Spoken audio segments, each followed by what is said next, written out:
చూస్తే మీడియాలో మీ ఇష్యూ తర్వాత ఎంబడే మంగ్లీ గారి ఇష్యూ వినడం జరిగింది. ఆమె 100% ఉన్నది. లేనిది అంత ఇష్యూ కాదు. హ్మ్. తమ్ముడు చేసిండు, అది చేసిండు కానీ 100% అయితే ఉన్నదామె. హ్మ్. నేను అనుకుంటున్నా ఆమె అదే. ఉన్నది. హ్మ్. ఇంతమంది ప్రజలు ఆమెను చూసి ఇచ్చిర్రు పైసలు. హ్మ్. వీడు ఈయన ఎవరు గుర్తుపట్టరాడు. అవును. అంతా ముంచినట్టు కాడు. ఏం పేరు అన్నది వాడిని చూసి రమావత్ మధు ఏం పేరు అన్నది కానీ వాడిని చూసి ఎవరు ఇయ్యాలి. హ్మ్. ఆమెను చూసి ఆమె రిలేషన్ వాళ్ళ తమ్ముడు అని చూసి బాధితులంతా గరీబులంతా లక్షలు అవును. పాపం ఉన్న దాంట్లో గిరి పెట్టుకొని తెచ్చి చిరాకు చేసి పాపం అట్లా గరీబులను అది చేయొద్దు. ఉన్నోని కొట్టి లేనోని పెట్టి, కానీ లేనోని కొట్టి మనము బాగుపడదామంటే సక్సెస్ కాదు. ఉండందే కాదు కదా. పేరు ఇప్పుడు మామూలు వ్యక్తి తెచ్చి అడిగితే కూడా ఇయ్యాడు పైసలు. అవును.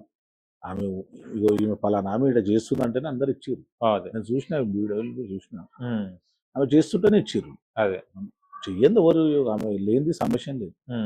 లేదు లేదని అక్కడిక్కడ తిప్పుతున్నారు రాంగ్.